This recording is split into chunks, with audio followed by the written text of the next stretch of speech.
I left my computer overnight in Victoria 3, and in this game, kind of nothing really happened at the start. It was a lot of civil wars, and of course the Ottomans had their expansion.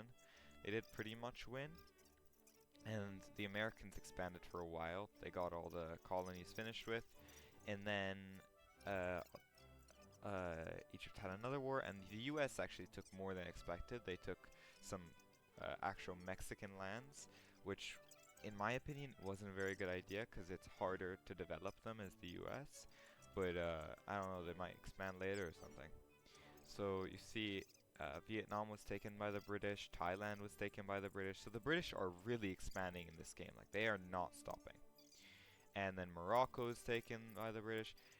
Although we see that Portugal actually becomes a republic from it because it's dark green now. So that might be showing like more liberal countries emerging. And Persia takes Nejd, which is surprising because they don't usually go into Arabia.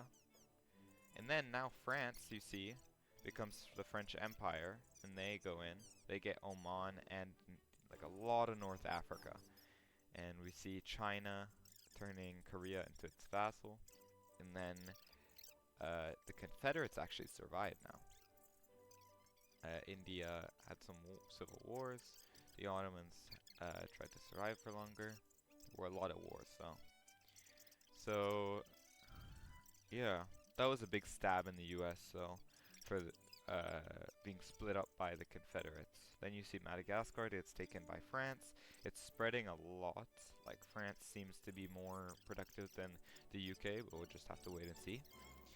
Uh, Tripolitania seems to have gotten either independence or um, became a protectorate. Austria-Hungary emerges, and Denmark gets taken by Russia, I'm pretty sure. And Prussia is still trying to find Germany. For some reason, they never are able to do it. And Canada gets invaded a bit, and there are a lot of wars in Africa for taking more land. So, the British go to a war with Russia just then. Don't know what that was for, but it seems Russia is getting attacked a lot right now. And then South Africa has civil war.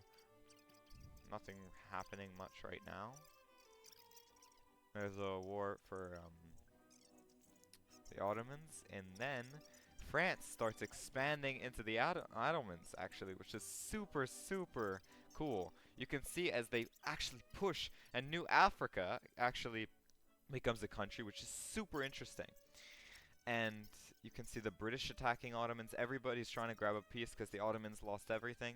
The British actually took a bit of Spain as well. They were really spreading. This is really just a cold war between the French and the British. Super, super cold. I can feel it from here, boys. So, the French start to take Arabia, and they have a lot of North Africa. You can see Algeria. And uh, Australia really gets demolished by the Uluru. But Burma gets taken by the British, so that's good for them. They're really expanding. It seems the French are having a lot of wars around. They're mainly focusing on colonizing, though. They aren't really having a lot of wars in Europe. Although I do see that they have taken in the Rhine in the past, so maybe that happened. Although Austria-Hungary, I think they attacked Sardinia, Piedmont. And Russia just attacked Sweden and Norway. But you see they got pushed back, because that's now Scandinavia. There goes a French war, so France took even more of the Ottomans. The Ottomans are completely destroyed now.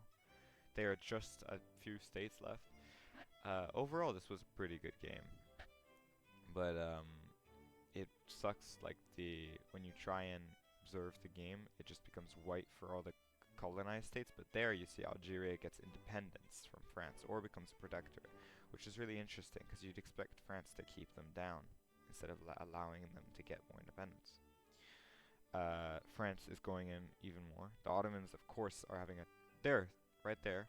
The Ottomans lose everything. France now has a lot of, like, half of the Ottoman Empire, so that's really cool to see. Denmark gets transferred to France, so they're really... they did a really great job expanding in this game, not letting the British take everything, although the British did still get a lot.